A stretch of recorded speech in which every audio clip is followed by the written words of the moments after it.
Welcome. Baruch atah Adonai Eloheinu melech haolam asher kitshanu b'mitzvotav v'tzivanu la'asok b'divrei Torah. Amen. Share the screen.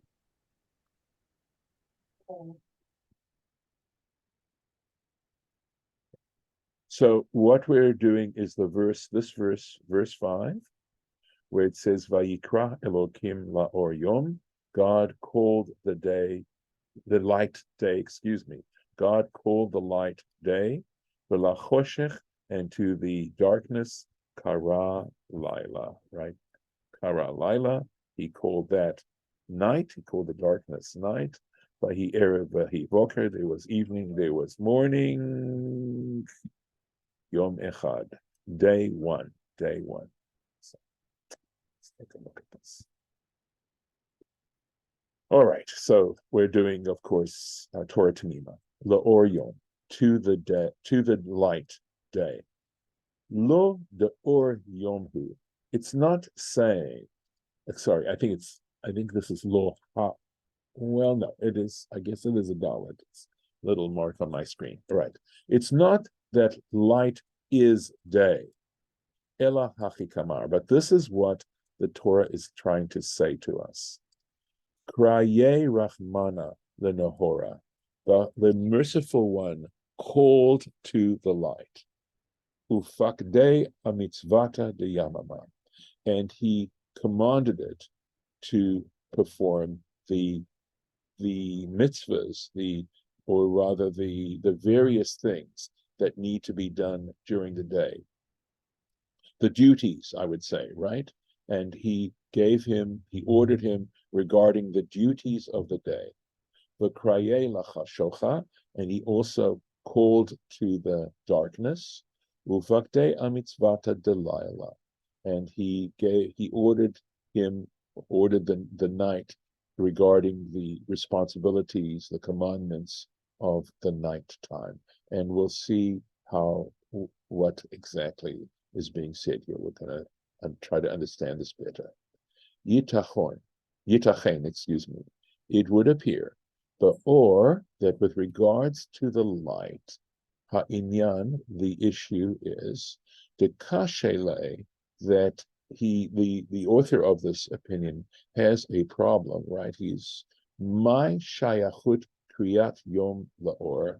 What connection does the calling of the day to light, ulayla lachoshech, and the night to the darkness?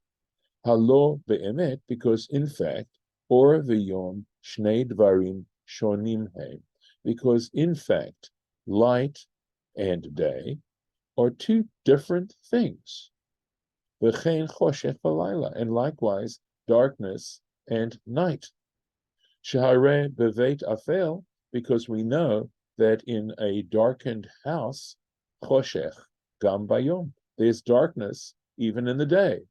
V'lifnei haner, and frankly, that in the presence of a candle or a light, ora ve'ir gam balayla, there is light even in the dark, in the night. There is light even in the dark, in the nighttime. There is light in the nighttime. Lachein, and for this reason, Mefaresh, he wants to explain, she'inyan hakri'ah, that this business of the issue of, quote, calling, right, because that's the verb it uses, haita rak me'inyan pekudah, that it was simply giving responsibilities, lahaor, to the light, sheyishamesh bayom, that it should serve during the daytime, v'lachoshech, and regarding the darkness, right, sheyishamesh balayla, that it should serve at the nighttime, during the nighttime. V'yitachen, and it would appear, the zohi kavanat, that this is in fact the intention of Hagamara, of the Talmud, of the Gemara, the Chagiga, in the tractate Chagiga, page 12a, midat yom umidat laila. It's saying the measurement of the day and the quality of the day and the quality of the night. b'yom rishon nivru. They, unless again, midah could be measurement, and it could also be characteristic, were created on the first day. Klomar, that is to say, hamidot hamishamshot bayom v'layla. So again, he could be that here he means where he's talking about hamidot, a midah in this sense, is he's talking about the characteristics, right? The qualities that are operating, hamishamshot bayom, that are operating during the day and during the night, or v'choshech, are light and darkness. They are qualities that are associated with day and night. Uvayete biyur ha'inyan, okay, and in explaining this even further, uvayete biyun, sorry, uvayete biur, that in explaining this further, the inyan, and I think ba tochen drasha zo, this okay. In other words, as I discussed, this is the I being Rabbi Baruch Halevi Epstein.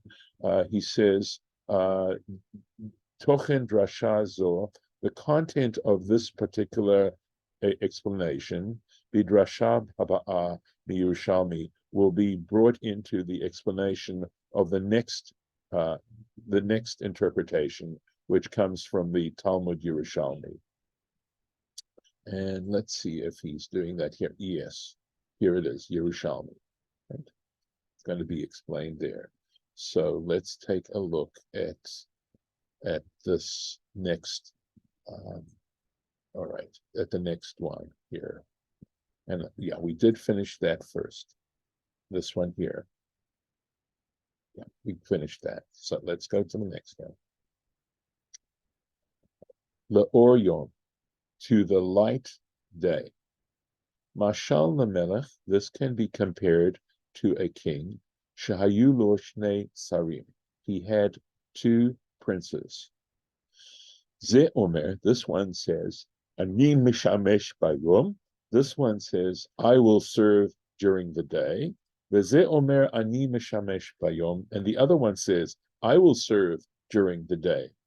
Kara la rishon, so he called to the first one, for Amar lo, okay, and he said to him, Hayom yehet chumcha, today, the day will be your boundary.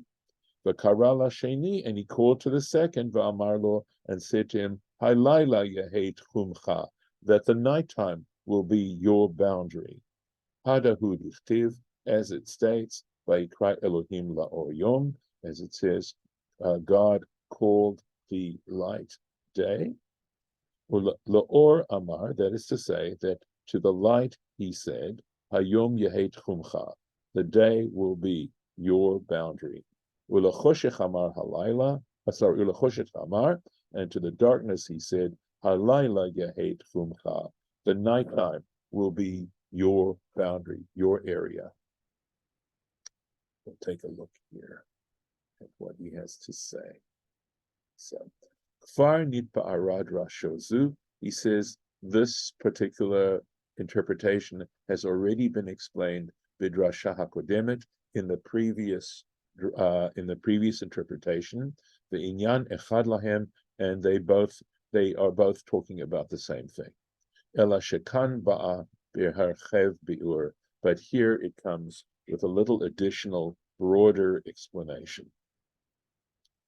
Next, Vayhi erev, etc. Right, there was evening, etc. Me'ematai korin et shema ba'arvin. This is like the very first halacha mentioned in the tractate Brachot.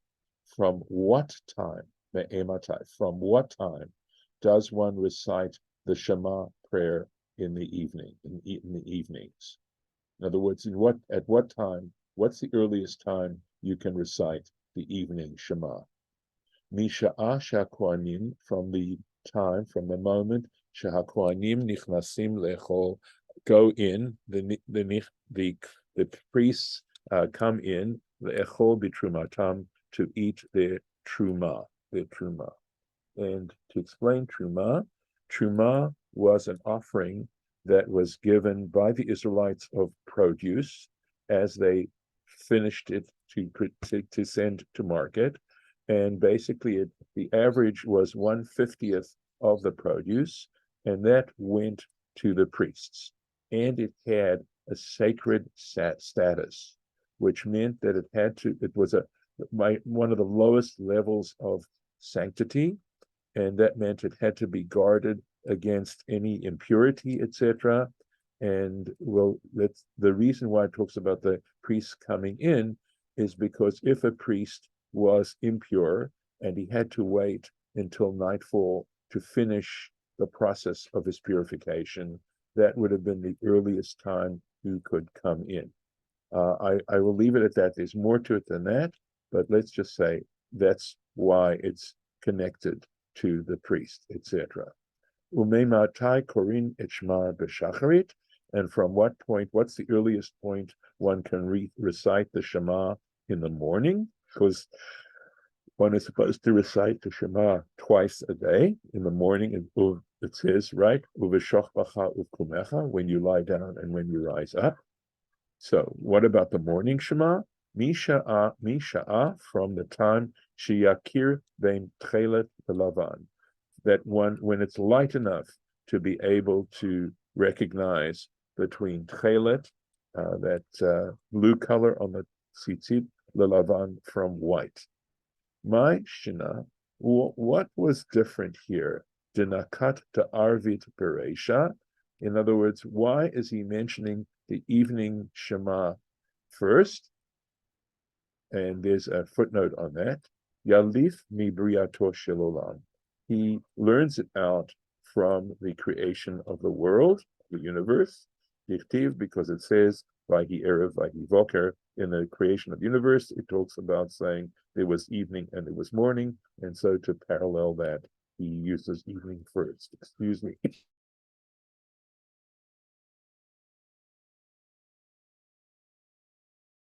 Sorry. Okay. So what he's saying is, was there something he saw that he felt that evening should come before morning in his explanation? All right. So let's take a look at Kaf Chet. Forgive me, it is cold out here. Katvu ha-Tosafot. So the Tosafot are Rashi's grandchildren, essentially. They occur on the page of a Talmud too. So when you look at a Talmud page, in the center is the Gemara itself, the Talmud itself, and on the inside of the page, on either side of the spine of the book, you might say, you find Rashi's running explanation of the text, and on the outside of the Gemara text, you find what are called Tosafot, which are very learned and complex analyses, either disagreeing with Rashi quite often or giving alternative understandings, deeper levels of understanding of the text. At any rate, in the Tosafot, it says, Dahava leila haktim shel shacharit, that there was a reason that he should have preceded the morning one, keda ashkachin b'tmidim, because we find when it talks about the daily sacrifice, the daily offering, you'd find it mentions the lamb in the morning and the lamb in the evening, and so morning is mentioned first. Dichtiv shel bocher tefillah, he says, because the morning lamb is mentioned first. And that's in the book of Numbers in Parshat Pinchas, where it talks about all the public offerings. Ad kan lashono, and that's end of quote of the Tosafot. He says that's why they're questioning it, because there would have been a good reason for the author of the Mishnah, where this is found, to mention the morning Shema before the evening Shema. The Gam Yesh Lomar, and one could also say, Lamanda Amar, excuse me, I am going to have to pause this. Forgive me. 1 second. I'm going to stop this here. Okay, please forgive me. Okay. Okay. Sorry. We are going to, let me see where we are. You can see where we are. Okay, let me see if I can finish here. Yeah. Okay. Here we go. All right. V'gam yesh lomar, it's right over here. He says, he also, one can say, leman amar, right? For one who is of the opinion, tfilot avot tiknun, there is a question that's mentioned in the Gemara, right, as to where we got the tefillah, that is the statutory prayer, because we have, of course, the daily prayer, and there is an opinion, there are two opinions, and one is that the prayers, the statutory prayers, were established by the patriarchs. So that's why we have 3 prayers a day, right? Abraham established morning, etc. And we're going to see, and then Isaac was for the afternoon prayer, and Jacob the night prayer, right? So of course, what starts is the morning, right? De kevan de Avraham tiken tfilat shachrit, that because Abraham, the first patriarch, established the statutory prayer of shachrit, of the morning, hava leila hatchil dinei shachrit. It would have made sense for the Mishnah to begin with the laws of shachrit, of mourning. Kevan de Avraham rishon la'avot, because Abraham was the first of the patriarchs.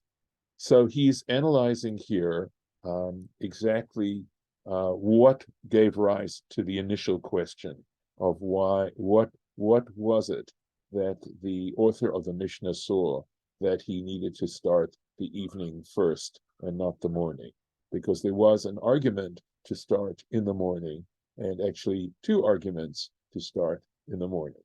And we are going to leave it here. Unless you have, I'm going to stop the share. Do you have any questions? Okay, all right. So we'll stop the recording here.